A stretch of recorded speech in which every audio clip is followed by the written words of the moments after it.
Muy buenas tardes tengan todos ustedes. Es un gusto continuar con este importantísimo Congreso Iberoamericano de Derecho Procesal, que de verdad está siendo un gran éxito en toda América y Europa. Y hoy nos acompaña el doctor Mario David García Velázquez de Guatemala, un extraordinario jurista y amigo que le informamos que por decisión plenaria del Consejo Directivo Nacional ha sido nombrado miembro honorario de la Academia Mexicana de Derecho. Mi querido Mario, un gusto verte de nueva cuenta después de haber estado en tu hermosísimo país contigo. Pues es un verdadero gusto, mi querido José de Jesús.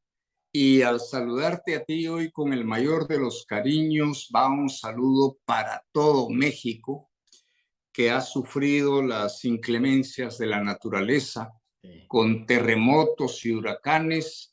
Y te quiero decir que en Guatemala nos sentimos solidarios con el muy querido pueblo mexicano. Muchísimas gracias, Mario. Querido Mario. Bueno, el doctor Mario David García Velázquez es doctor en Derecho por la Universidad Nacional de Rosario, de la República Argentina, magíster por la misma prestigiosa universidad, magíster en Derecho Procesal por la Universidad Panamericana de Guatemala, magíster por la Escuela Superior en Administración de Empresas de Guatemala, licenciado en Economía por la Universidad Francisco Marroquín de Guatemala, posgrado en Periodismo por la Universidad de París, postulado a la presidencia de la República de Guatemala en dos ocasiones, en 1985 en la restitución constitucional del país y en el año 2015. Profesor visitante del posgrado de la Universidad Nacional de Rosario, director del estudio jurídico David García y abogados en la ciudad de Guatemala, miembro honorario hoy de la Academia Mexicana de Derecho Juan Velázquez, un extraordinario jurista quien abordará el tema el neoconstitucionalismo y el neoprocesalismo en la moda latinoamericana. Querido doctor Mario, ¿cómo definirías, tú que eres un hombre tan estudioso, un hombre que manejas un manejo, que realizas un manejo interdisciplinario que a mí en lo personal me agrada mucho, qué es específicamente el neoconstitucionalismo y hablar de si es o no una realidad? Mi querido doctor Naveja Macías, yo empezaría diciendo que esta desbordante moda política, bautizada en Génova como neoconstitucionalismo, y creo que es oportuno al inicio pedir disculpas porque en Latinoamérica a veces mantenemos ciertas composturas que nos terminan haciendo muchísimo daño. Yo no quiero hablar de lo políticamente correcto en ámbitos jurídicos porque tú y yo y nuestros televidentes actuales o eventuales tendrán pasión por el derecho. Y cuando hay una pasión por el derecho no se pueden hacer concesiones. De tal manera que esta moda política que fue bautizada en Génova como neoconstitucionalismo, de alguna manera impulsada con la fuerza doctrinal europea continental, recorre América Latina como un fantasma y se asienta en altas cortes, en juzgados y en las universidades y en la política, amenazando la república constitucional y la vida institucional de nuestros países. Y cuando hablo que recorre como fantasma los ámbitos de toda la América Latina y bueno, y de Europa continental en particular, no es una alusión al poema conocido Un fantasma recorre Europa del poeta gaditano Rafael Alberti, pero sí lo es en evocación del manifiesto del Partido Comunista redactado y publicado por Marx y Engels, que comenzaba diciendo: un fantasma recorre Europa, el fantasma del comunismo.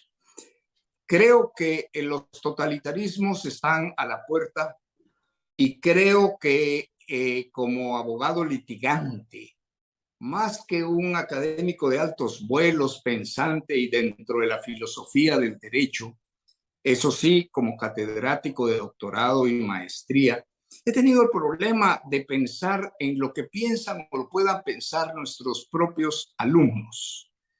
Y pienso y tiemblo como temblarás tú, José de Jesús, y muchos de los profesores de derecho que nos escuchen, por ejemplo, en el ámbito o en el nivel de pregrado, de los estudiantes que entran con gran ilusión para estudiar y aprender derecho, y lo que se encuentran es con una confusión que valida y reiteradamente revalida aquella idea de Flaubert de cuando definía el derecho, dice, nadie sabe qué es. Porque esta entelequia del neoconstitucionalismo, ni siquiera los postulantes pueden ponerse de acuerdo en qué es. Y por supuesto que se ha popularizado y pese a su incoherencia, a su confucianismo, y el confucianismo no es que venga de Confucio, sino del famoso oriental filósofo y casi deidad, pero es porque es una confusión enorme y nuestra lengua admite la adjetivación de confucianismo para decir lo que es extraordinariamente confuso. Así es que, ¿qué es, qué significa y por qué países de larga tradición constitucional como los nuestros poco son que acreditan con todas nuestras miserias, nuestras pobrezas, nuestras estupideces, nuestra ignorancia, pero acreditan 2 siglos de historia constitucional. Esto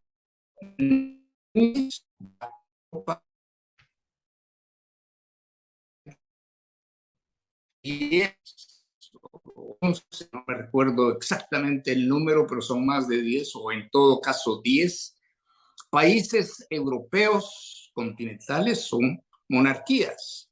Y cuando tú ves, mi querido José de Jesús, por ejemplo, las exequias de la reina Isabel II de Inglaterra, que fueron televisadas para todo el mundo, y de alguna manera en Europa, en América, se sigue con extremo interés un acontecimiento de esta índole. Ves que la monarquía todavía no ha muerto en el sentimiento de muchos. Yo me recuerdo cuando la princesa Diana se casó con el ahora rey Carlos III, la emoción de la mayoría de mujeres latinoamericanas porque eran parte de los cuentos de hadas.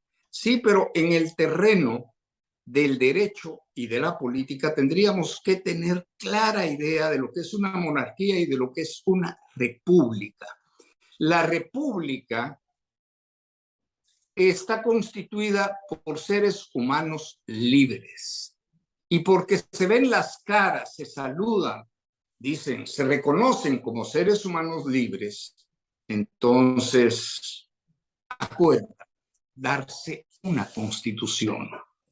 En el modelo monárquico es el rey el que graciosamente otorga a sus súbditos una constitución. Y eso, mi querido doctor, hace una diferencia enorme. Yo sostengo, y esta tribuna es idónea para expresarlo, que en Europa continental todavía no terminan en entender el derecho constitucional, que es una constitución. Y el neoconstitucionalismo lo prueba. Me he sentido terriblemente ofendido, agredido, cuando colegas de Perú, de Sudamérica en términos generales, hablan, por ejemplo, de la constitucionalización de nuestro orden jurídico.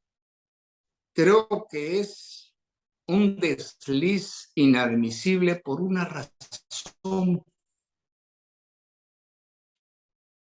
que América se llamó Guatemala, que América del Sur los países todos nacimos a la vida independiente como repúblicas constitucionales.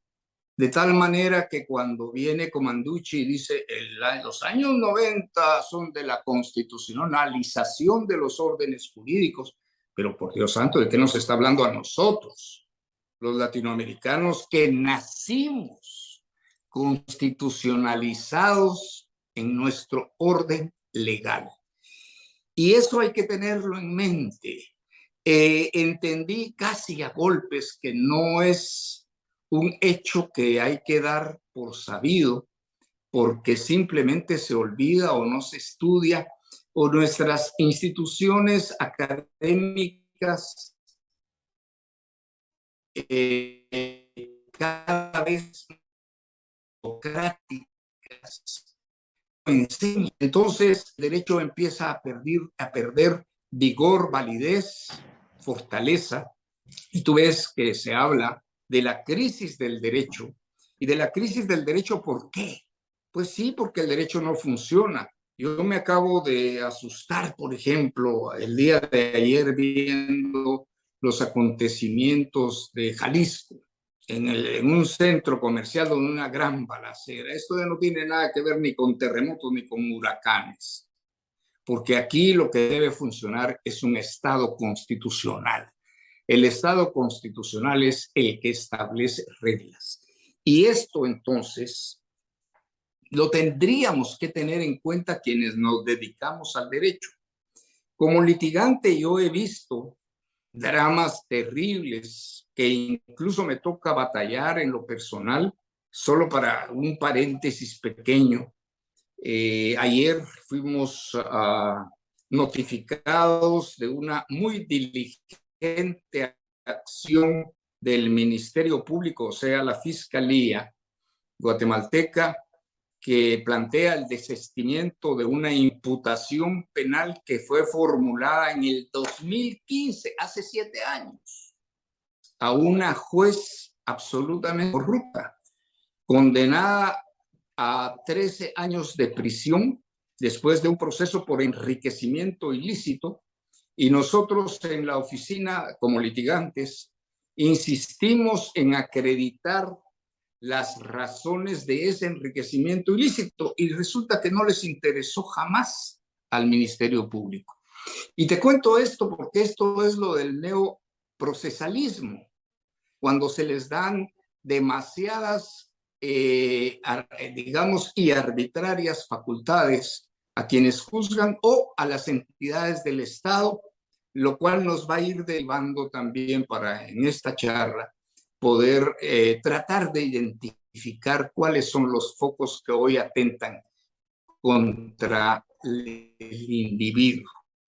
Yo sigo pensando, suspirando casi, José de Jesús, en el escritor argentino Macedonio Fernández, abogado como nosotros, que suspiraba por decir, necesitamos más individuo y menos Estado, menos gobierno.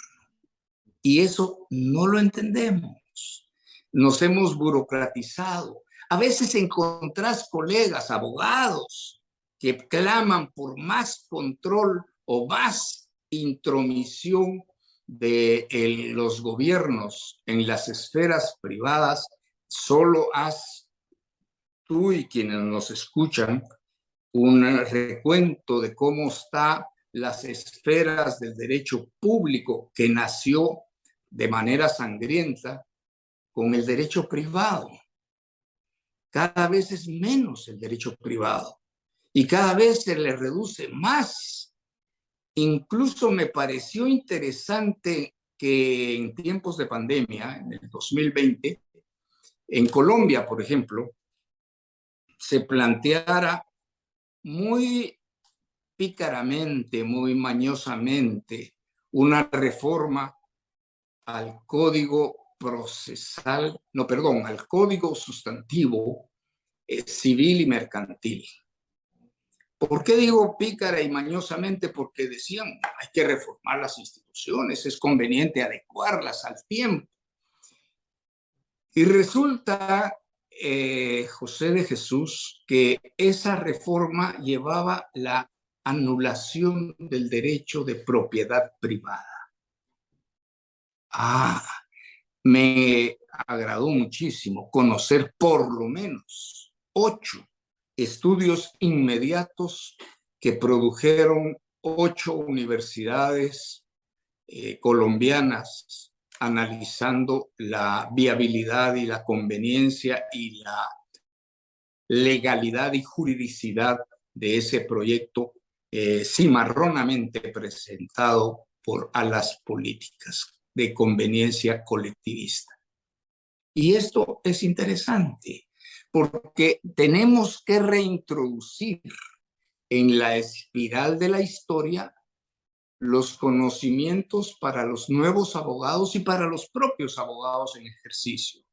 Necesitamos recordar que el derecho y el derecho constitucional, el primero, se fundamenta en el respeto de la libertad, de la vida y de la propiedad. Imagínate tú, como un ejercicio mental rápido, qué queda de toda la normativa y la concepción de derecho civil si eliminamos la propiedad.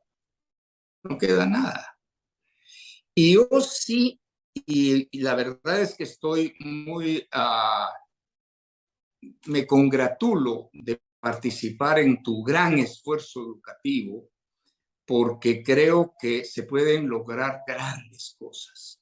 Muchos de los objetivos que no consiguen las ya burocratizadas universidades, que por la razón que sea, realmente hacen giros de revolución, de utilización de recursos para seguir alentando un colectivismo que nos asfixia a todos. Las universidades estatales han sido los mejores centros de impulso a estatalismos asfixiantes que realmente anulan, aniquilan el derecho. Pero bueno, entendemos que la situación del neoconstitucionalismo es en realidad una propuesta europea continental de un nuevo o de una visión de constitucionalismo. Si vamos a los orígenes, esto es, y hay que decirlo, por Dios, y somos latinoamericanos, somos hombres libres desde hace 200 años, aunque hayamos tenido los regímenes cochinos que hemos tenido, que nuestra culpa es por no insistir en la educación y en el respeto a nosotros mismos. Pero hay que decirlo, el siglo XX fue el siglo de las masacres. Hay alguien que califica, y no me disgusta la calificación, la adjetivación de que hubo 2 guerras civiles europeas continentales, porque a la larga terminó siendo eso, pero lo que pasa es que esas guerras civiles involucraron a todo el mundo, son conocidas como las 2 guerras mundiales. Pero después de esas guerras mundiales, de la Segunda Guerra Mundial, la primera tuvo consecuencias que incluso engendró las razones de la segunda. Pero partamos del final de la Segunda Guerra Mundial.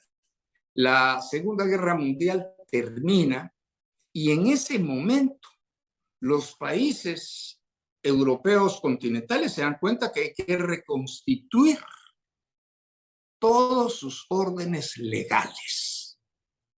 Italia se da una constitución en el 1947. Con todo el respeto que siento por Europa, cuna de la cultura y de la civilización occidental, ¿qué nos puede venir a decir a ti o a mí un italiano de derecho constitucional? Si tienen apenas 60, 70 años, van a cumplir 70 años de constitucionalismo. Todavía lo siguen pensando y yo sostengo, y perdón por eso, soy políticamente incorrecto, pero no lo entienden. ¿Tú sabías, José de Jesús, que la monarquía tan solo fue abolida en Italia en 1946. ¿Cómo pueden sacarse el cassette monárquico en tan poco tiempo cuando duró miles de años o cientos de años? Entonces, es muy difícil. Y yo, por ejemplo, en mis alumnos, tanto en doctorado como en maestría, insistía en que estudiáramos, porque cuando se establecen conversatorios o negociaciones con la Unión Europea, pues tenemos que demostrar que también sabemos mover el chocolate. No podemos llegar cándidamente como ignorantes a dejarnos apabullar por la gran cultura de aquellos profesionales que pueden formar parte de comisiones gubernamentales. Y les tenemos que hablar con lo que es. Y lo que es que Europa no termina, y te puedo poner el caso de España, que es dramático, el caso de Francia, que es igualmente deplorable, el caso de Alemania. 1947, la Constitución italiana. 1949, el Estatuto de Bonn, que es la Constitución de Alemania Federal. Y tú ves unas grandes fallas en esas constituciones porque no entendieron el espíritu que por la coincidencia de estar nosotros en América y lejos de Europa, y la verdad también hay que decirlo de la enorme influencia de los Estados Unidos de América, que se configuró de las 13 colonias que se independizaron del poder monárquico británico y que eran realmente los padres fundadores de aquellas colonias, gente extraordinariamente brillante, que lograron conjuntar todo el conocimiento desde años para un solo propósito: hacer un cuerpo legal que organizara la nación que nacía y limitara eternamente el poder de los gobiernos. Esa es la razón fundamental de una constitución, el límite al poder. Y revivieron el modelo republicano porque era el modelo idóneo, especial, para poder lograr que nadie concentrara muchísimo poder en sus manos. Y ese poder que los norteamericanos entendieron al reivindicar la república, pues nos viene del 509 antes de nuestra era, porque fueron los italianos, Roma, la gran Roma, que cuando establece la república y derroca la monarquía, que hace o configura una separación de poderes que fue definiendo y refinando en los siglos posteriores y que nos dio la posibilidad de un enorme conocimiento jurídico por enormes pensadores. Ahora, yo en este conversatorio, José de Jesús, hay cosas que no quiero olvidar de decir. No quiero olvidar de decir, por ejemplo, que es importante que pensemos que el derecho en América Latina ha sido recepcionado.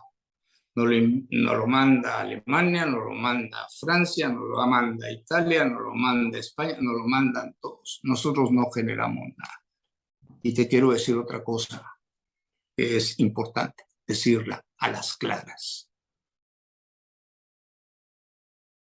Lo que nos envían viene como envenenado y nosotros no hemos sido capaces de poner un alto.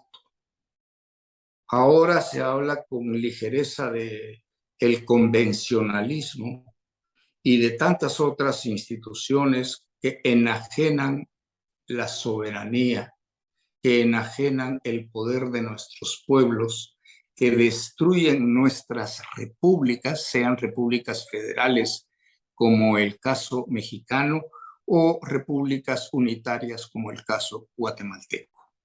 Pero nosotros tendríamos que buscar en nuestro saco la dignidad y empezar a hablar particularmente quienes ejercemos algún tipo de magisterio en la cátedra de Derecho y ser menos condescendientes. No, que lo que ocurre es que políticamente correcto y buscándome nichos y que me inviten para ir a Italia o a Alemania o que esto o que el otro, somos condescendientes vendiendo nuestras patrias. Y lo peor, desdiciendo de nuestra pasión si es que la tuvimos realmente por el derecho. El derecho es como una esencia normativa.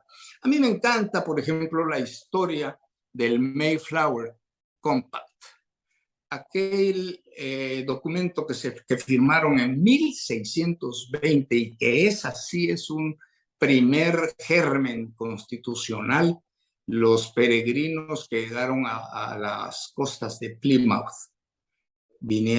escapando de la persecución religiosa. Y eso me parece enormemente grandioso, porque venían bajo la bandera británica de la corona, pero al bajar a tierra ya no había ley porque ya no tenía jurisdicción. Entonces, con mucho acierto, a pesar de estar huyendo, a alguien se le ocurrió hacer un documento y ese documento vale oro, porque el documento lo que preservaba es que nadie que constituyera un gobierno iba a abusar, iba a someter, iba a perseguir a ninguno de los que estaban llegando. Y ahí mismo eligieron un gobierno y bajaron, pero bajaron con su, digamos, norma que rigiera la convivencia pacífica, que esa es la enormidad útil del derecho. Nosotros no lo entendemos.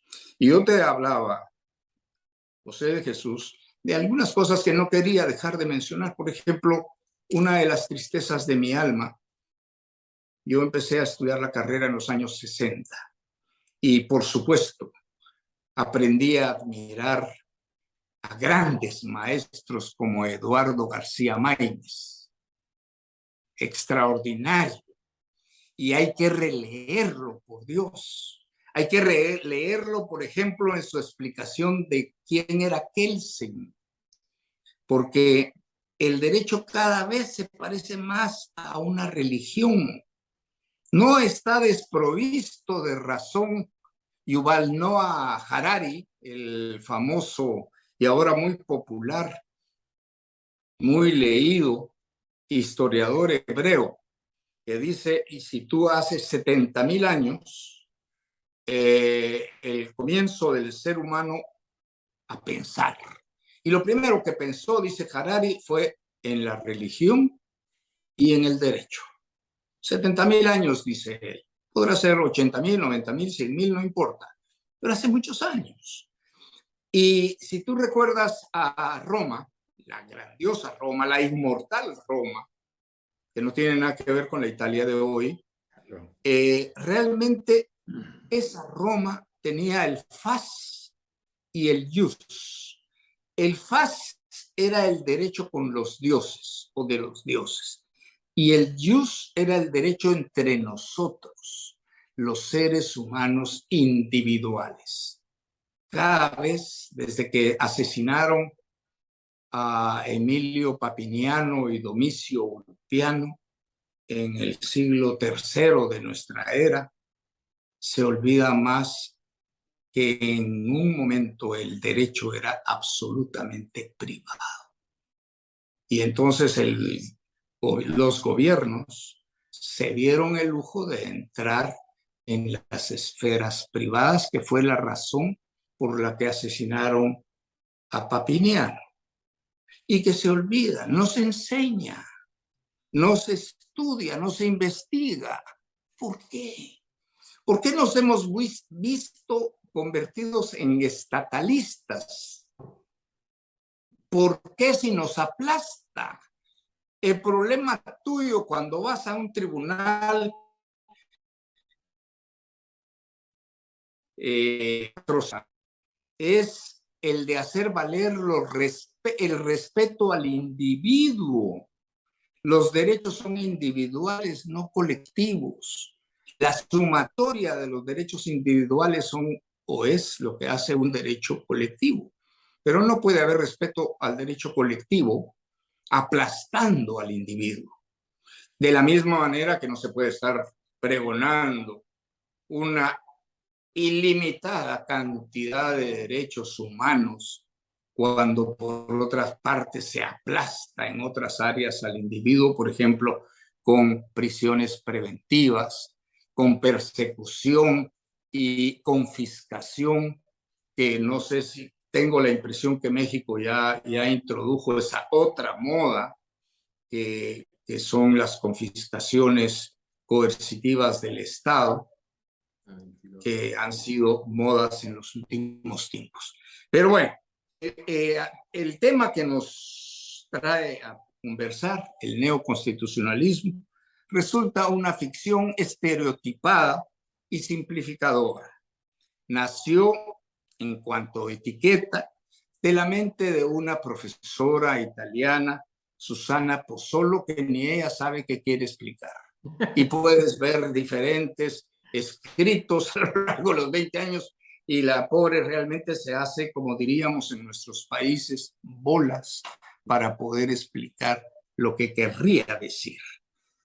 Ella incluso se hizo un grupo de pensadores de Génova con estas ideas que yo no me limito a calificar de exóticas.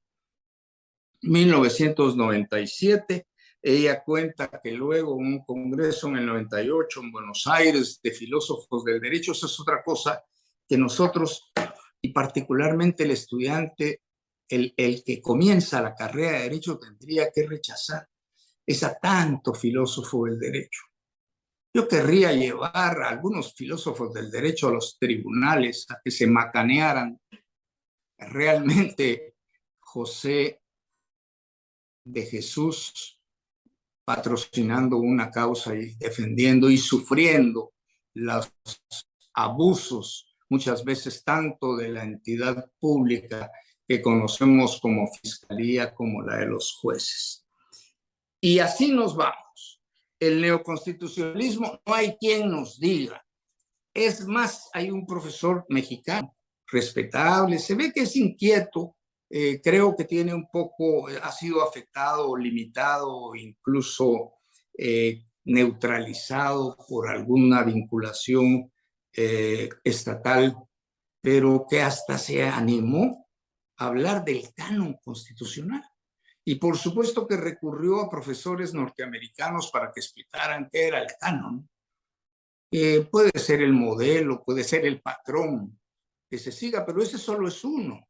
Por más que califiquen de obsoleto, de anacrónico, el verdadero patrón constitucional nació en América, es el gran logro, portentoso logro de la civilización occidental por la libertad del ser humano. Es la primera vez en la historia de la humanidad que se plantea erga omnes, o sea, frente a todos los seres humanos, el hecho de que José de Jesús, Naveja Macías y todos somos seres humanos libres. Y es debemos ver por honor, por dignidad, por amor a nuestros hijos, a nuestros nietos y a nuestros ancestros. Nació el concepto de decirle a los gobiernos, ustedes tienen un límite para gobernar, no se pueden exceder. Y entonces los europeos mandan o hacen, para decirlo dulcemente, omiten este hecho histórico de grandeza E incluso hay algunos que se atreven a decir que es decimonónico para peyorativamente referirse a algo que ya está en la obsolescencia, ese concepto, y que hay que seguir de manera progresista. Y ahí también el constitucionalismo tiene una respuesta.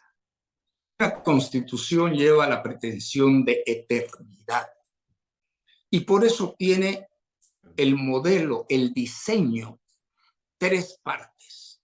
El primero, el preámbulo. Obviamente son 3 partes que no son obligatorias, pero el conocimiento, lo que podría ser homologado a la técnica jurídica, te dice, es pertinente decir a dónde vamos como pueblo. Ese es el preámbulo. Como tú bien sabes, no es aplicable. Es una declaración. Somos y vamos. Y luego viene la parte axiomática, la parte medular.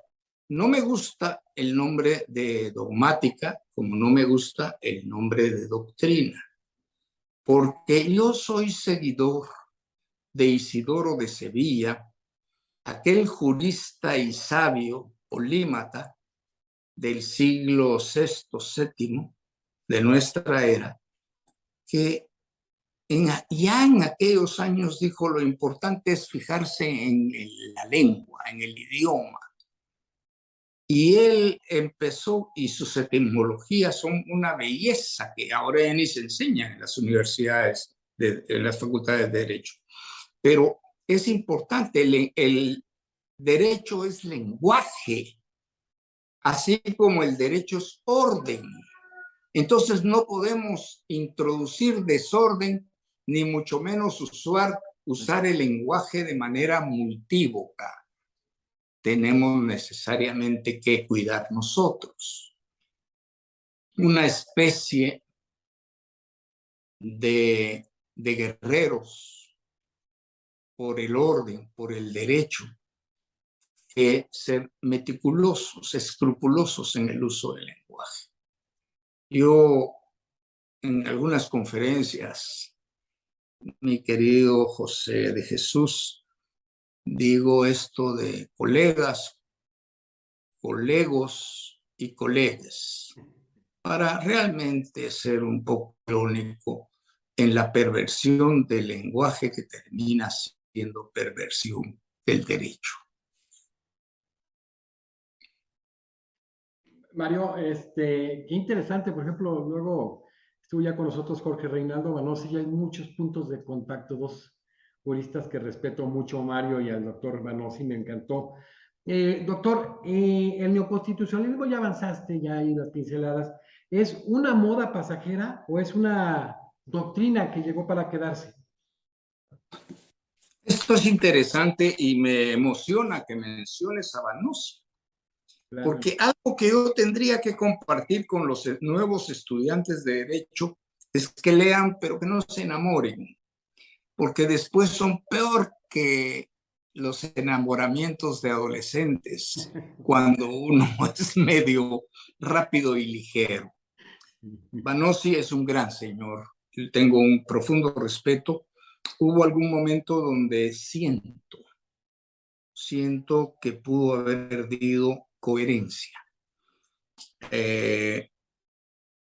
Tuve el enorme placer de conversar un par de veces con él y te puedo contar que sigue siendo pues uno de los grandes baluartes, pero aquí viene algo que es importante. El derecho se quedó atrás. El derecho no ha generado ningún pensador realmente notable, ni siquiera ha generado gente como Banossi, nuevos, o como García Maínez. Ha generado muchos Marios de la Cueva, para situarnos en el ámbito mexicano. Tú y yo, tú probablemente, yo sí, estudié Derecho Laboral sobre Mario de la Cueva. Pero nadie nos dijo que su profesión era marxista, leninista, radical. Y cuando yo en algún momento en mis devaneos de soledad estudié y vi la obra de Kelsen traducida por Mario de la Cueva, me dio un indicio interesante, que lo seguí y me sirvió para llegar a conocer mejor a Kelsen. Porque esto de leer historia, por ejemplo, yo leí entusiasmado a Eric Hobsbawm, y el señor Hobsbawm, en una cama de hospital en Londres, ya bastante enfermo, dictó un libro en el cual reconoce, el primer párrafo dice: yo fui marxista y sigo siendo marxista y voy a morir marxista. ¿Por qué no lo dijo en un libro? ¿Por qué no advirtió, mire, mi visión es totalitaria, o sea que yo quiero anular la libertad? Entonces ya uno iría, si es que le sigue interesando leerlo, pero uno cándidamente cae con los pies hinchados, como diríamos en mi tierra, y le toman el pelo, y lo confunden, y lo desvían, y en un momento dado le pueden hasta echar a perder la vida. Bueno, pero respondo tu inquietud. Creo que es una moda pasajera o se quedará en la medida que la Europa continental pueda solucionar sus problemas. Si lo soluciona, tal vez sí, porque hasta hoy la Unión Europea, y por Dios, ¿quién nos explica, quién nos dice, pero con seriedad, con aplomo, que la Unión Europea sigue funcionando jurídicamente como una especie de ONG, de organización no gubernamental, o como una sociedad mercantil, pero no tienen constitución? A un europeo salta, no, el Tratado de Lisboa, no, el Tratado de Lisboa es un tratado entre gobiernos, que son de los que nos debemos de librar, pero el pueblo le dijo no. El pueblo francés dijo no a la Constitución, el pueblo holandés le dijo no a la Constitución, no hubo Constitución. Entonces, y nos vienen a enseñar constitucionalismo. ¿Qué te parece eso? ¿Por qué no lo recordamos? ¿Por qué no decimos que el Tratado de Lisboa del 13 de diciembre del 2007 es un tratado entre gobiernos que busca que pueda concertar acuerdos y convenios con otros países? Eso también lo puede tener una sociedad mercantil, como tú bien sabes, o lo puede tener una ONG, pero lo que se dice una unión federada, como es México, como lo es Brasil, como lo es Estados Unidos, pues no. Y no. Y tengo que compartirles que le debemos, el pueblo vasco ha sido siempre muy luchador y a veces erróneamente ha buscado unos caminos de violencia que han sido solo explicados a través de la desesperación. Pero últimamente se han hecho esfuerzos en el País Vasco en investigar modelos federales. Y lo mismo ha pasado con Cataluña. Y yo estoy en gratitud con Cataluña por los esfuerzos que nos han beneficiado en el conocimiento de los grandes santos, porque hace unos momentos yo te decía que el derecho le dan casi tratamiento religioso por lo de la doctrina, por la de la dogmática y porque tenemos santos. Sí, claro. ¿Quién va a dudar que Hans Kelsen es un gigante? Gigante, absolutamente. Absolutamente, un genio. Pero un genio de la política, no del derecho. Porque si yo lo hubiera querido ver litigar y que él mismo se viera enmarañado y caído en las propias trampas que él impulsó, el Tribunal Constitucional, no por él, por orden del austromarxismo de Karl Renner. Esas son cosas que no conocemos, que son pintorescas, por calificarlas suavemente. Al final de la Segunda Guerra Mundial, Stalin, el propio Stalin de hierro, el responsable de grandes masacres de seres humanos, 5, 10, 15, 20, no sé cuántos millones, ya son estadísticas, como ellos mismos pregonaban, ordenó que nombraran a Karl Renner gobernante de Austria. El Karl Renner, que había sido primer ministro a la caída del Imperio Austrohúngaro. ¿Y qué llega a ser Karl Renner cuando llega a canciller de la primera supuesta república austriaca? Llama a su amigo Hans Kelsen, de 37 años, y le dice: haceme un borrador de una constitución y me pones esto, esto, esto y esto. Y de ahí nace la enorme aberración que son los tribunales constitucionales. ¿Por qué son una aberración? Porque una república, como lo es México, como lo es Guatemala, como es Latinoamérica entera, con todo y regímenes de opresión que hoy tienen muchas de nuestras naciones en América Latina, son repúblicas, con lo cual aceptamos que el modelo, el diseño de organización social, político y jurídica era de dispersión del poder. Nadie puede concentrar mucho poder. Y entonces la idea era genial de los padres fundadores norteamericanos.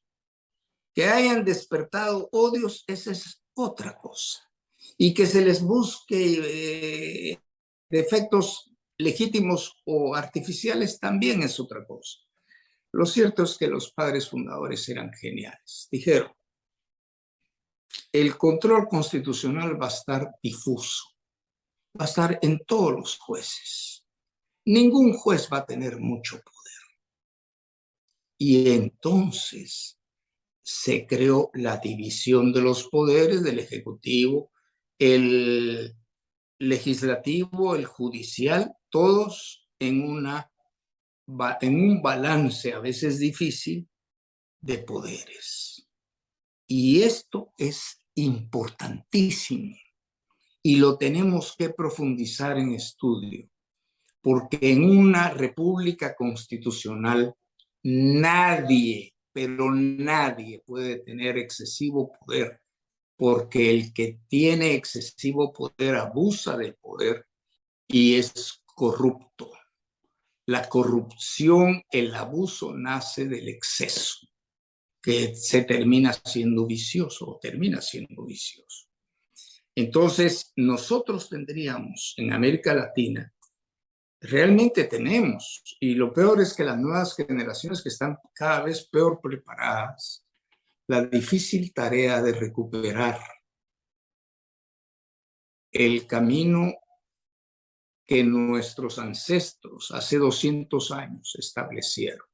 Fue casual que América naciera con sus diferentes países en repúblicas constitucionales, porque el nombre oficial es república. Por ejemplo, nadie sabe o nadie recuerda o nadie dice: la República de los Estados Unidos es república. La Federación Mexicana es república. La unitaria guatemalteca es República de Guatemala. No hablan de democracia. La democracia es otro problema. ¿A quién le interesa hacer una deidad de la democracia? Pues le interesa al totalitario. Es que es la voluntad del pueblo y el 50.1% de un voto. Digámoslo legalmente, porque ahora hay mucha corrupción en las urnas, pero digamos que hubo 50.1% de los votos emitidos en favor de una opción política, y esa opción política se siente con el derecho de oprimir al 49.9%. Eso no es posible. Eso no es posible. Tenemos que entender que la democracia no es deidad, no es un dios. La democracia y ese es otro problema. Yo preguntaba a José de Jesús en cátedras, para a veces cuando estábamos medio aburridos todos, bueno, ¿ustedes por qué estudiaron Derecho? El 90% me contestaba en un rapto de honradez suprema, es que éramos malos, o era malo para la para la matemática. Y la verdad que eso se da en todos los países. Pero lo que es dramático es que el que es malo para mate es malo para muchas otras cosas del pensamiento, incluyendo el derecho, porque es pensamiento abstracto y las normas son abstractas. Y entonces hay problemas. Pero el ser malo para las matemáticas nos lleva también a este tipo de consecuencias y de significantes.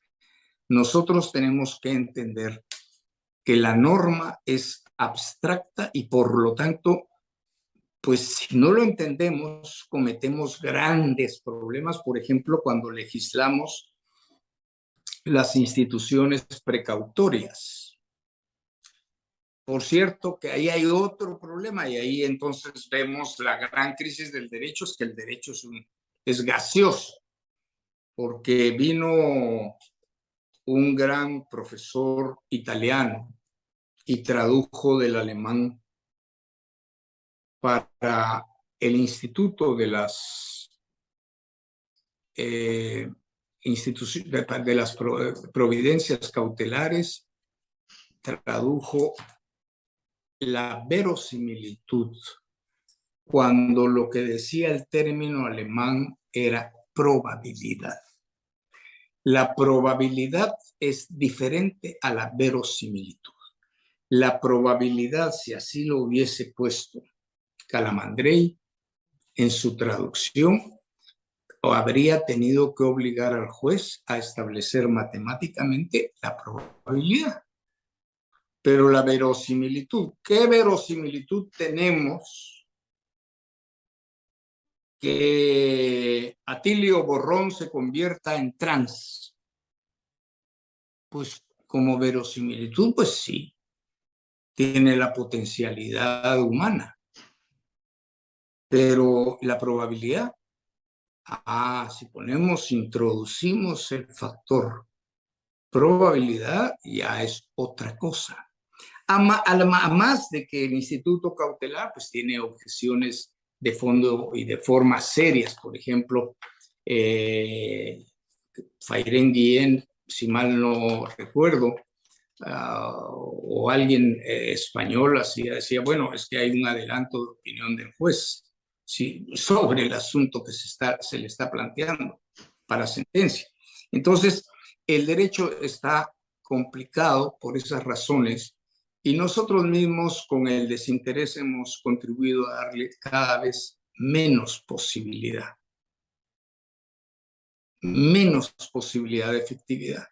Yo te contaba de algo, una notificación en el estudio, en nuestro bufete del día de ayer, de una imputación penal con búsqueda de encauzamiento a una ex juez que fue sentenciada, está en prisión, pero en prisión esas son cosas que también son inadmisibles y ocurren en todos los países. El delito de enriquecimiento ilícito es un delito por sí mismo y no prejuzga sobre las razones. Y lo primero que tendría que decirte la recta razón jurídica es que tienes que acreditar que se compró la acción por la cual se enriqueció ilícitamente. Y esto pasa con el lavado de dinero. El lavado de dinero ya es un delito autónomo. No, pero el lavado de dinero tendría que primero que conseguir sentencia firme en el delito por el que se robó el dinero y luego lo lavó. Es un delito consecuente o consecuencial o es una secuela. No es un delito primigenio. Y sin embargo vemos la persecución por lavado de dinero y hoy en esa tendencia de aplastar al individuo, se persigue más a gente honrada por lavado de dinero que a los grandes delincuentes que consiguen dinero en la comisión de delitos. Pero bueno, yo te diría, contestando concretamente, para no eludir preguntas muy claras, que Europa, en la medida en que logre solucionar sus problemas, probablemente el neoconstitucionalismo pueda arraigar. Yo creo que Europa la está viendo negra y este fin de año va a ser más negro porque van a tener muchísimo frío y se van a tener que abrazar entre ellos porque han pretendido ser lo que no son. Nosotros en América Latina tenemos mil defectos, pero no tanto el de arrogancia. Y hoy el señor Putin, en el marco de un Estado de Derecho, eso es importantísimo, agredió y está buscando invadir Ucrania. Y eso dejó a la ONG, que es la Unión Europea, limitadísima, e igual que Cuba. Cuba es acérrima enemiga de Estados Unidos, pero tuvo unas explosiones en Matanzas hace 2 meses y pasó el huracán Ian, que desgració la isla, la dejó sin luz, y en 2 ocasiones diferentes, en menos de un mes, las autoridades comunistas cubanas clamaron por ayuda a Estados Unidos. Si eso ocurre con cualquier país centroamericano, uno lo entendería. Pero con un país que buscó una forma, que fusilaban ayer, que fusilaban hoy, que fusilarán mañana, como dijo el Che en Naciones Unidas, entonces, ¿qué lograron? No son independientes. Pero eso es política. El problema es que el derecho lo hacen los políticos, porque uno de los grandes defectos, y es también oportunidad feliz para mencionarlo, es que los europeos salieron curados de espantos de sus guerras civiles, particularmente la Segunda Guerra Mundial. Y la Segunda Guerra Mundial lo que probó es que el derecho sirvió a los fascistas y a los nazis para hacer horrores en asesinatos en masa. Entonces dijeron, el problema es la ley escrita, y en ese momento se había llegado más o menos a aceptar que el positivismo jurídico era la ley decretada por los órganos legislativos y promulgada por el órgano ejecutivo, cualquiera que fuera. Entonces, ¿quién tenía la culpa? El positivismo. No era el positivismo. El positivismo se le olvida y se achaca a ámbitos, o se reduce a ámbitos eminentemente jurídicos, cuando el que hace la ley es el órgano legislativo compuesto solo de políticos. Las leyes de México las hacen el Congreso y participación del Senado, igual que en todos los países de América Latina. Y entonces, ¿quién responde sobre la ley? Es cierto, hay leyes que son injustas, hay leyes que son inmorales, por supuesto, pero eso es lo que tenemos que enmendar, porque no está funcionando el equilibrio de poder, los contrapoderes. Yo me sentí un poco aliviado. Participé, José de Jesús, te cuento, en un debate muy interesante analítico sobre antes de la Constitución chilena.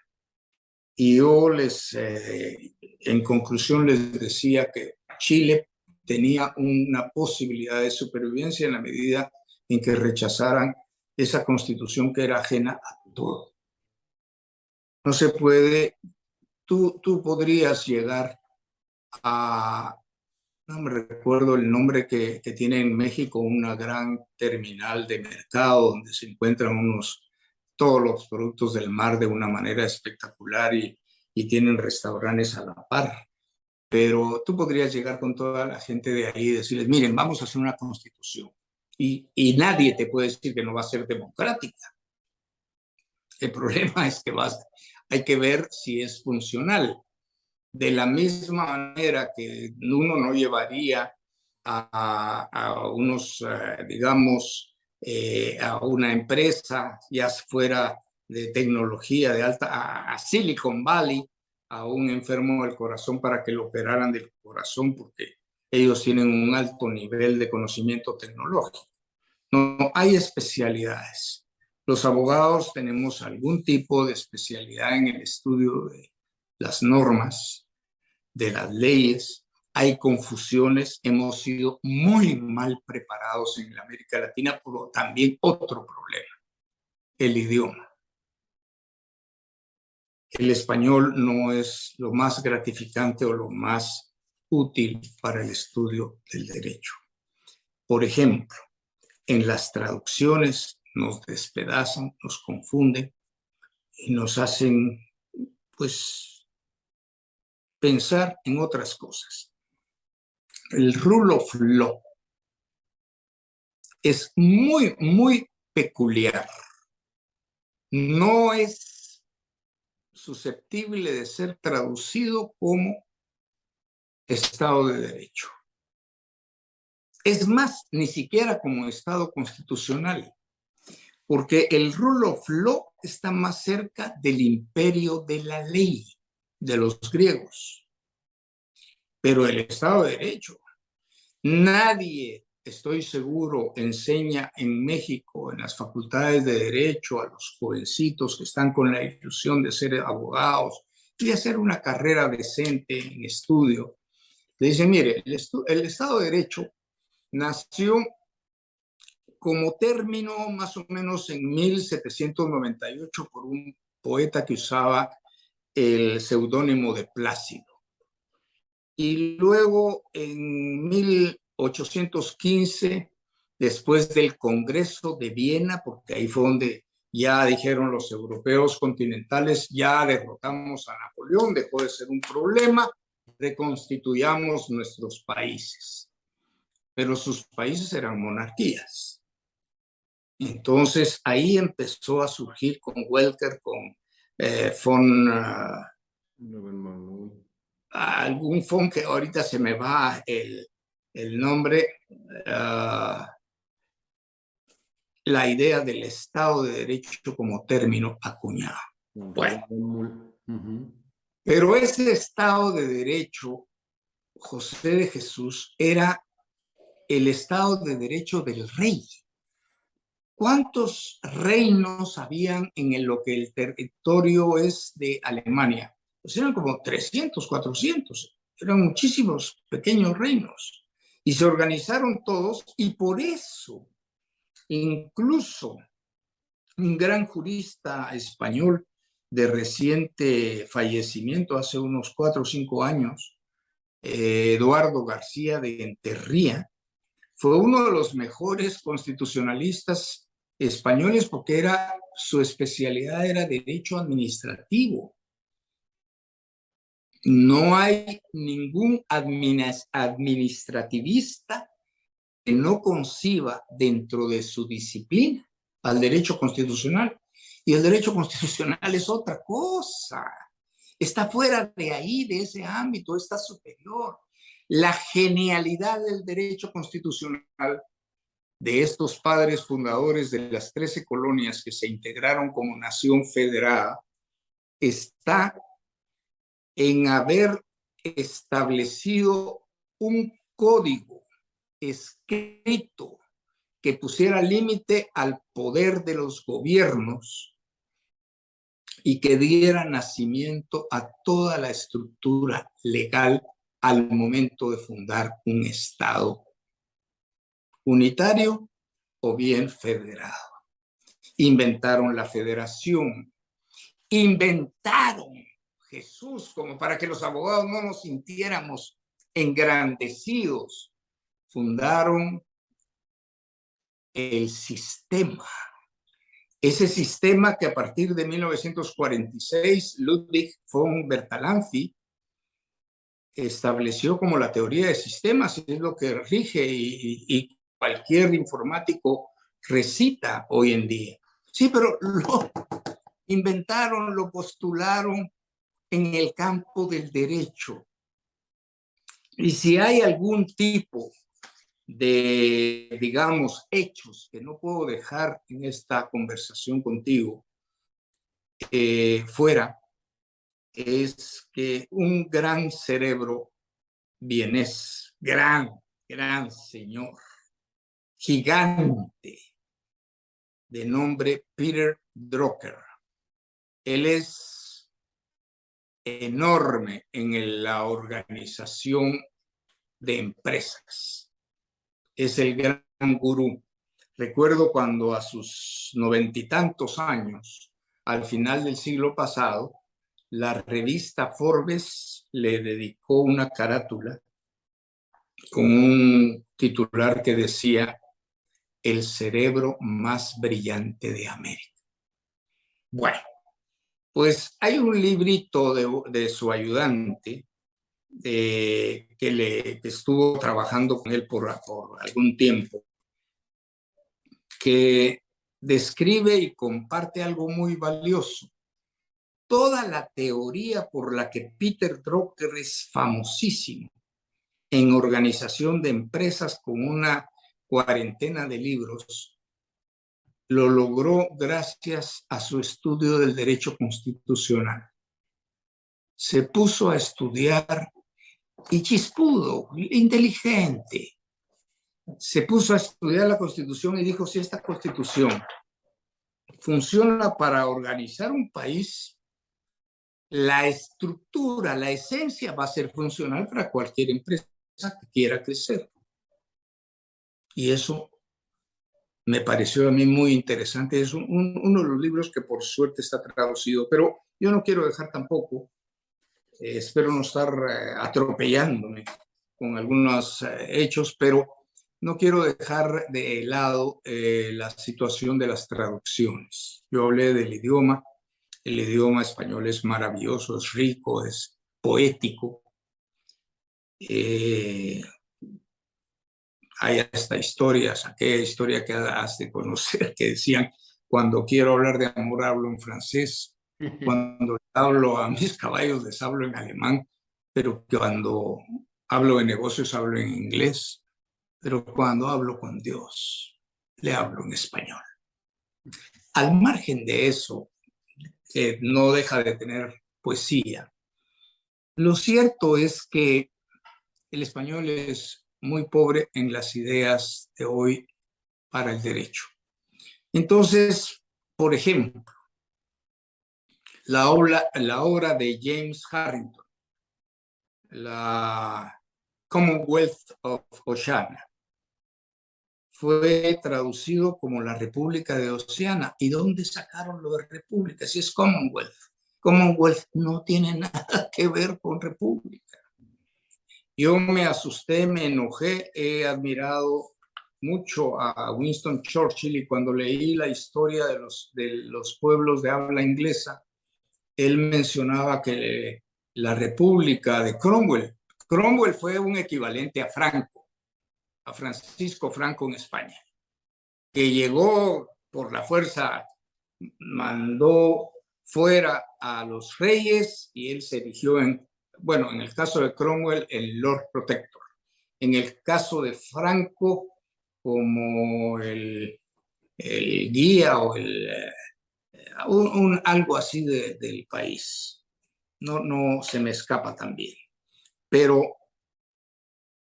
Cromwell, que no tuvo los arrestos para constituirse en monarca, sin embargo dejó a su hijo en el protectorado, realmente jamás hizo una república. Él habló siempre del Commonwealth. Y se habla de que la primera constitución republicana de Inglaterra, porque todo el mundo le quiere quitar a los gringos méritos. Y nos pueden caer mal, muy mal. Los podemos detestar y los podemos envidiar. Pero cuando alguien de nuestros países quiere estar en un nivel mejor de vida, se va a Estados Unidos y se va en condiciones terribles. No se va a Cuba, no se va a Venezuela, No se va a Bolivia, no se va a Perú ahora o a Chile.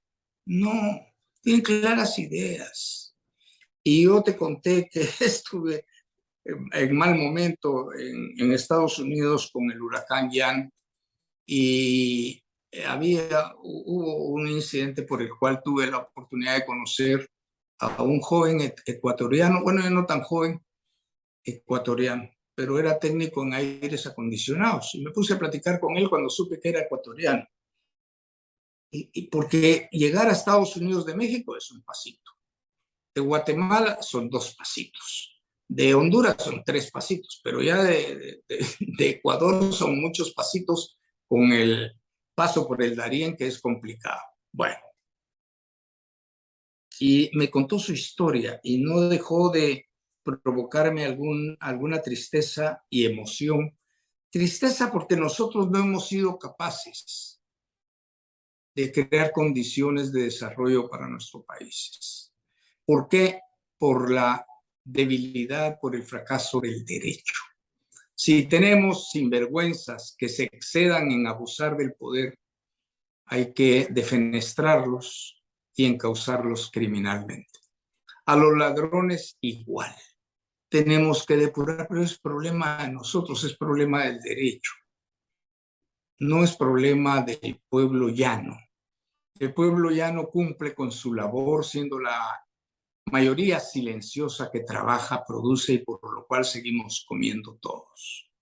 Entonces, habría que asumir, si conciencia social quiere, ese tipo de conciencia. No la de la igualdad marxista que coloca a los desiguales en un terreno de igualdad. Igualdad sí ante la ley. La justicia es igual justicia para todos en aplicación de la ley. Pero hoy por hoy el propio derecho tiene anómalas desbarajustes en el campo, por ejemplo, de la violencia contra la mujer. Es deplorable el delito, pero se debe juzgar en derecho.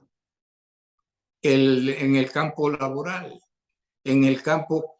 En este momento me enteré que hay un caso de una persona guatemalteca ante la Corte Suprema de Justicia de Estados Unidos porque es una persona trans.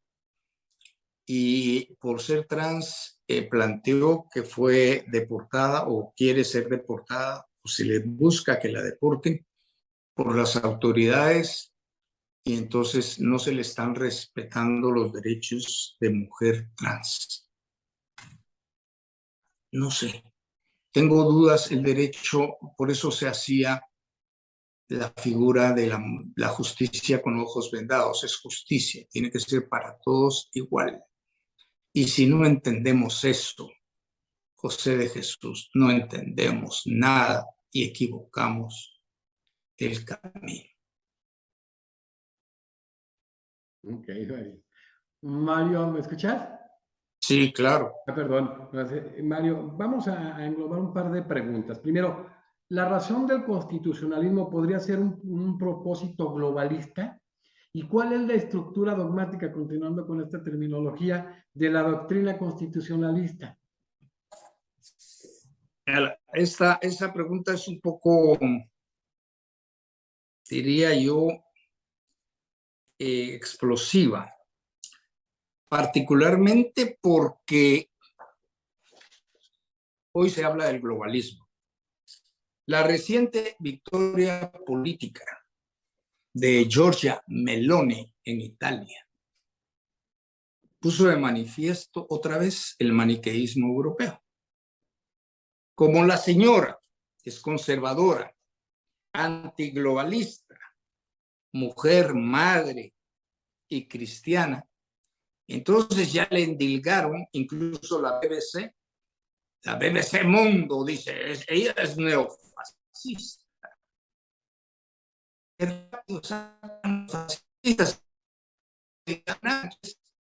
Creo que el fascismo fue aterrador en los millones de personas que mató. Pero el comunismo le duplica, le triplica, le quintuplica, le desuplica los muertos. Entonces, ¿por qué? ¿Cuál es la vara para juzgar? Pero me parece que la señora Meloni lo que es alguien, y es interesante que haya sido electa, que busca el mantenimiento de cierta tradición de civilización occidental. La moda neoconstitucionalista será una moda que dure más que Angel Lam.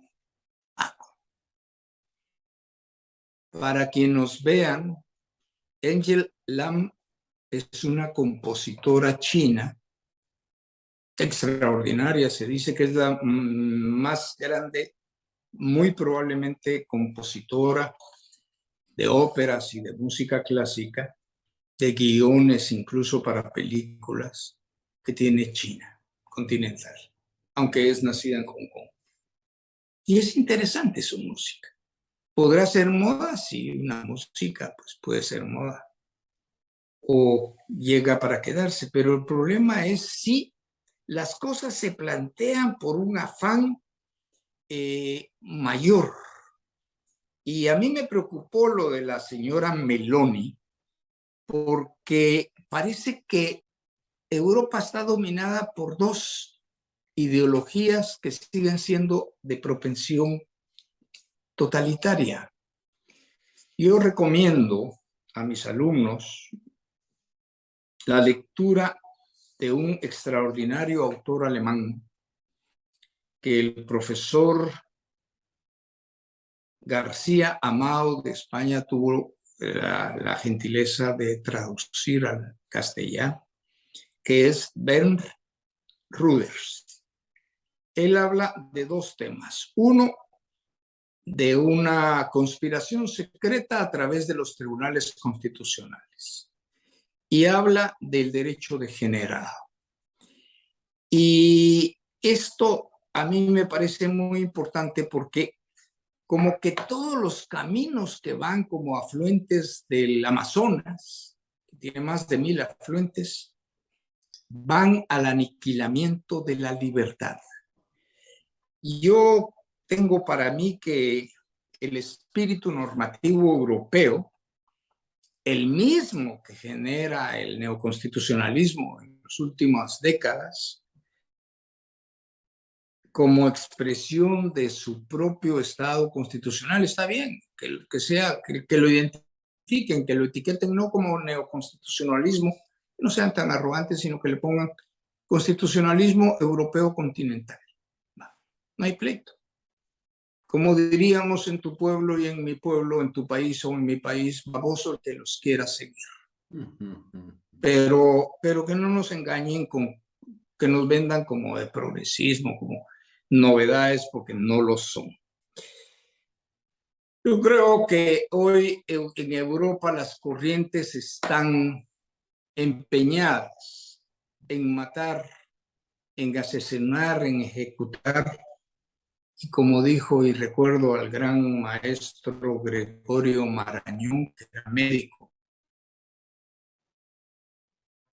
creyente, liberal, dijo, están empeñados en matar lo que no puede morir.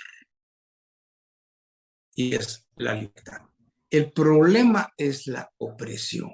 El problema es que personas nacen, viven y mueren en regímenes de opresión, pero que a la larga la libertad va a emerger. Yo mantengo la creencia de que así será. Pero sí hay tendencias globalistas. Me asusté en medio de las vicisitudes de la pandemia, que todos nos ha sido muy pesada, cuando de repente aparece el profesor Luigi Ferrajoli, quien creo que también tiene muchas limitantes para entender el constitucionalismo. Por cierto, quiero hacer un paréntesis antes de que también lo olvide. Murieron en las últimas 6 semanas 2 grandes maestros italianos. Uno fue Mauricio Fioravanti, que tenía muchos estudios e investigaciones sobre el constitucionalismo. Y creo que habrá tenido la dificultad de comprenderlo bien por la formación mental monárquica, pero es muy valiosa su obra, muy, muy valiosa y recomendable de lectura. Y el otro es Paolo Grossi. Paolo Grossi murió en julio y me parece que Mauricio Fioravanti en agosto, septiembre, y es una pérdida que uno podría evocar las grandes pérdidas como la de, por ejemplo, Jorge Luis Borges, el gran escritor argentino, cuando uno siente que el mundo pesa menos.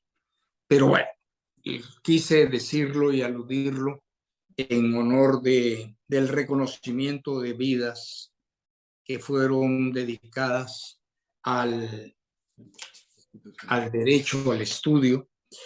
Y volviendo entonces a la tendencia o probabilidad que sea una tendencia globalista, sí, yo creo que coinciden ciertos factores. ¿Quién se recuerda cómo nació o quién investiga cómo nació el derecho público? El derecho público nace cuando un emperador romano le pone la exigencia a Papiniano de validar el asesinato del hermano del emperador. Y él dice no. O sea, de meterse en la esfera del derecho. Ulpiano, más, digamos, experimentado porque vio lo que le había pasado a su maestro Papiniano. Domicio Ulpiano dijo no, y entonces empezó a hacer algún tipo de enunciados valiosísimos que se repiten a la saciedad. Pero igual, entonces, como él era pretor y la guardia pretoriana rechazaba que fuera demasiado independiente y se querían inmiscuir en los asuntos de jurisdicción privada, lo terminaron asesinando. Y ahí nace, ese es el génesis de sangre del derecho público, cada vez mayor. Si yo te pregunto a ti hoy, ¿cuánto en México es de la esfera pública? Todo. ¿Cuál es de la esfera privada? El derecho mercantil y el derecho privado y ya no. Y cada vez nos dejan más cortos. Quieren aniquilar la propiedad, quieren que seamos súbditos de gobernantes. Y la libertad la enterramos. Y en el panteón de las causas perdidas estará pues el derecho, porque entonces el jurista, el abogado será sicario de los que tienen el poder. Y eso es lo que tendríamos que tener marcados como miércoles de ceniza en la frente de los católicos, todos los abogados. Cierto, el litigante no está pendiente si es globalista, si no es globalista, si dónde va, o que el pensador de derecho o el filósofo del derecho influyó tal y tal actitudes en los tribunales, en los juzgados, en las cortes, pero nos terminan afectando y mucho. Yo hace unas 3 semanas, con algún grado de estupor, José de Jesús, vi una obra publicada sobre el abate Sieyes y me asustó porque el que hizo una presentación era nada más que un ex o el presidente, no sé si era ex, del Tribunal Constitucional peruano. Y se atrevió a afirmar que Sieyes era el que había puesto las bases del constitucionalismo que hoy tenemos. Y entonces dije yo, bueno, entonces realmente razón tenemos de estar perdidos en la calle de la amargura si ni siquiera hemos sido capaces de estudiar y mucho menos entender. El globalismo es una tendencia porque confluyen desde muchos ámbitos, desde muchos tiempos, la pretensión de que quien gobierna domina. Nos quieren dominar las naciones europeas. Imagínate tú, Louis Favreux, un jurista francés, le dio forma a la ocurrencia de un colega cuando escribió en 1967, esa es otra aberración. Pero cómo estamos llenos de aberraciones hoy en día, por Dios. Escribió: la verdad es que estas leyes forman parte de un verdadero bloque constitucional. Luis Favreux dijo, pero qué buena idea, y empezó a trabajar, y hoy por hoy emergió como una figura del bloque constitucional. La Constitución es la Constitución. Y si quieren agregarle, están yendo y deberían de haber sido procesados según las normas de un recto derecho por atentar contra la Constitución, pero no le pueden hacer agregados. Imagínate tú. Y esas son cosas que no se pueden ver tranquilamente con las disculpas. Pero que en algún momento en el bloque constitucional francés meten un preámbulo constitucional. El preámbulo es una declaración de intenciones. Una exposición de motivos, sí, claro. Exactamente. Y entonces, ¿cómo la hacen normas? Bueno, han hecho con el derecho lo que quieren, lo usan de papel, de sanitario, y eso es con todas las disculpas que les puedo presentar a las personas de allá, allende el Atlántico, inadmisible. No, el derecho lo tenemos que defender. En América Latina, en México, en Guatemala, en Centroamérica, en América del Sur, tenemos realmente que estudiar más, saber orígenes, tener el ejemplo de Isidoro de Sevilla, que iba a las fuentes primigenias. El punto de referencia era el lenguaje, y llegar a poder hacer conclusiones, incluso cuando tenemos la investidura de catedráticos en pregrado, en posgrado, sea de nivel maestría o doctorado. Mario, para concluir, ¿qué podrías referir en el sentido de cuáles son las consecuencias que pueden preverse en Latinoamérica con motivo del neoconstitucionalismo? Otra pregunta complicada, porque el problema es la destrucción del orden republicano constitucional y la destrucción del derecho. Cuando yo vi no sin bastante asombro, que en un día domingo, me parece, o lunes acaso, en Jalisco, en un centro comercial, hubiera una balacera de la magnitud que hubo. Obviamente en todos los países del mundo ocurren estas cosas, pero uno piensa en los grandes peligros que se afrontan, y ahí uno piensa también en expresiones tan sabias como la de un tutocayo, José Manuel Estrada, constitucionalista argentino de 1871-72, que dijo: cuando hay una crisis es cuando más constitución se necesita. Él hacía referencia a los estados de excepción constitucional. Y realmente a mí me sedujo ese planteamiento, porque nuestros países están con grandes problemas por irrespeto, por ninguneo a la Constitución. Lo cómico, lo paradójico, lo absurdo es que en un país hay problemas y hay violencia, y lo primero que gritan los revoltosos es: queremos una nueva constitución, pero si no conocen la actual.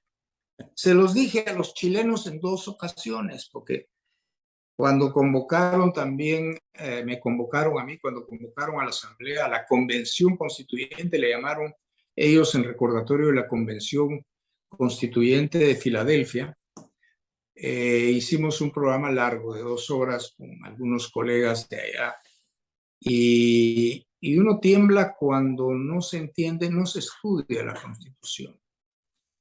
A cualquier profesor de Derecho Constitucional, yo lo invito a que cada vez que entre a un aula con un grupo nuevo de estudiantes, al nivel que sea, doctorado, su primera pregunta sea: jóvenes, ¿cuántos artículos tiene nuestra Constitución? Acto seguido va a tener que decir, y empieza la subasta, porque unos dicen una cifra, otros dicen otra, y parece que fuera que estuvieras subastando algo. Es una constante, no conocemos la Constitución, ni los abogados conocemos la Constitución. No sabemos los orígenes constitucionales, qué significa.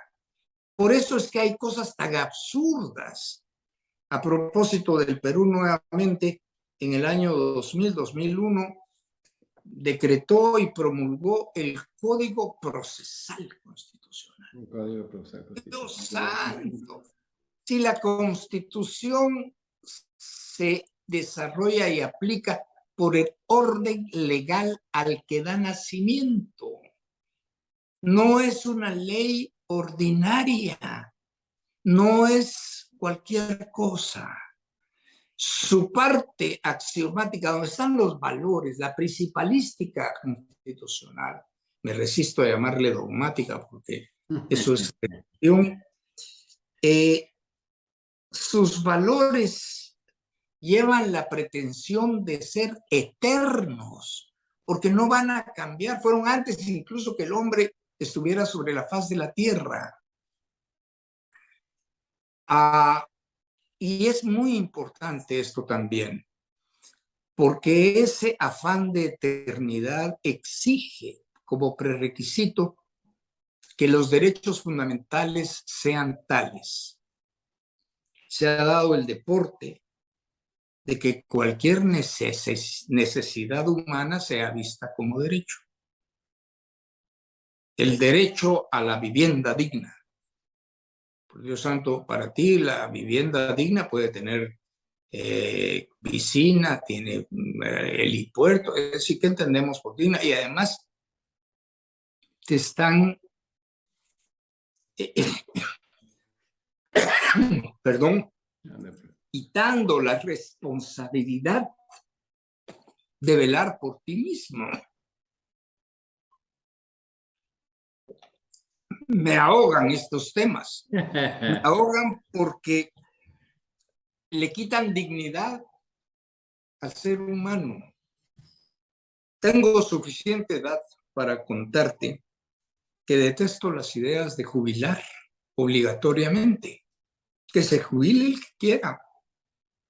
Yo sí creo en la dignidad del ser humano y parte de la dignidad es buscarse un trabajo y trabajar productivamente hasta que uno muere, porque es a la larga de una obligación y una aportación social y personal, por sobre todo personal. Es un gozo. Ahora empiezan con la dignidad humana. ¿Por qué? Porque está en el Estatuto Constitucional de Alemania. Lo primero, sí, cierto. Entonces lo sacaron de ahí, la dignidad, la dignidad.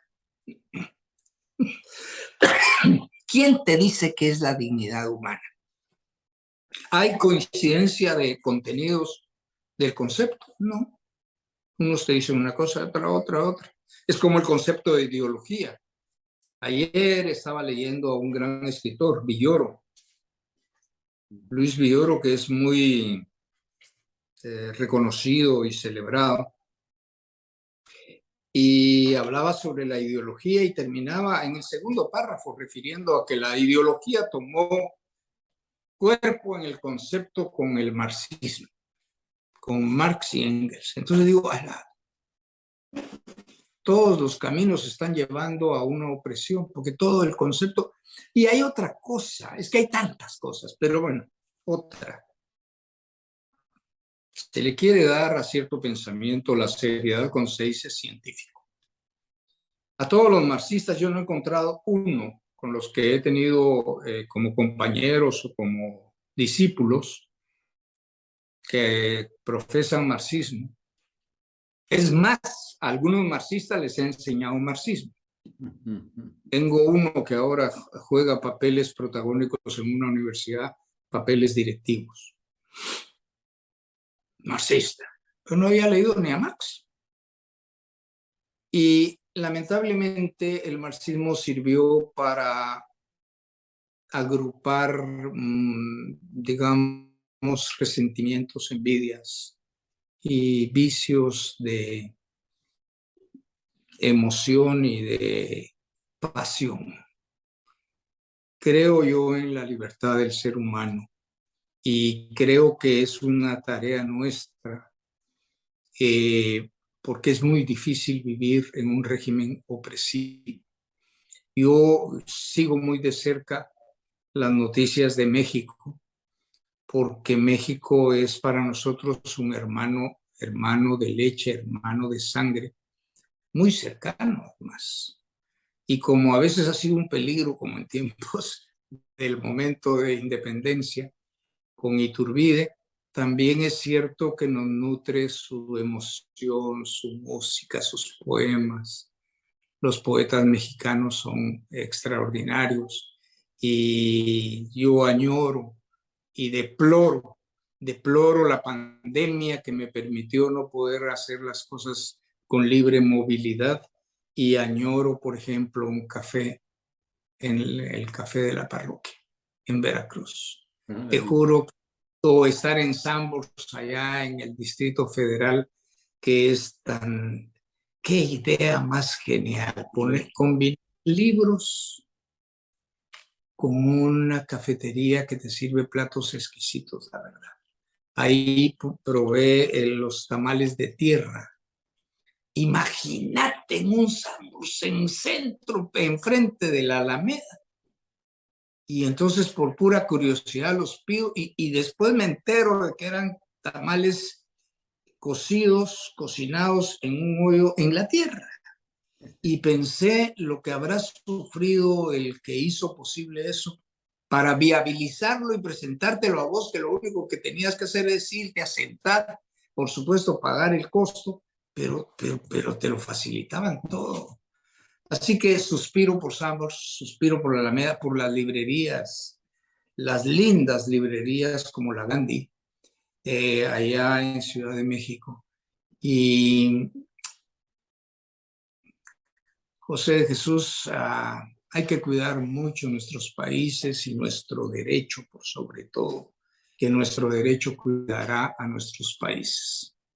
Muchísimas gracias, Mario. Vamos a seguir generando cosas juntos. Eres miembro honorario de la Academia. Me da mucho gusto tenerte en este marco tan importante de este Congreso de Derecho Iberoamericano, básicamente en la expertise del procesal. Ha sido muy interesante, muy valioso tenerte, sabes, el aprecio que te tengo, el respeto que te tengo, Mario. Es un gusto que estés con toda la comunidad, porque nos ven toda América Latina y en parte de Europa, que estés con nosotros ya materialmente en la parte final de este importante congreso, y me da muchísimo gusto tener la presencia de mis hermanos de Guatemala y en especial la presencia del doctor Mario David García Velázquez. Mario, muchísimas gracias por haber estado en este congreso y nos vamos a seguir viendo en algunos otros congresos muy importantes que vienen en camino. Claro que sí, un abrazo fuerte y ánimo, y no hay que olvidar algo que escuché que me fascinó a propósito de los terremotos que han sufrido ustedes y hasta de un huracán. Dios reserva a sus mejores guerreros las más duras pruebas. Un abrazo, José de Jesús. Gracias, Mario. Pues hoy despedimos al doctor Mario David García Velázquez de Guatemala, doctor y magíster en Derecho por la prestigiosa Universidad Nacional de Rosario de la República de Argentina, magíster de Derecho Procesal por la Universidad Panamericana de Guatemala, licenciado en Economía por la Universidad Francisco Marroquín de Guatemala, posgrado en Periodismo por la Universidad de París, miembro honorario de la Academia Mexicana de Derecho, que desarrolló el tema el neoconstitucionalismo y el neoprocesalismo en la moda latinoamericana. Muchísimas gracias y materialmente estamos llegando al final de este importante congreso. Gracias a todos.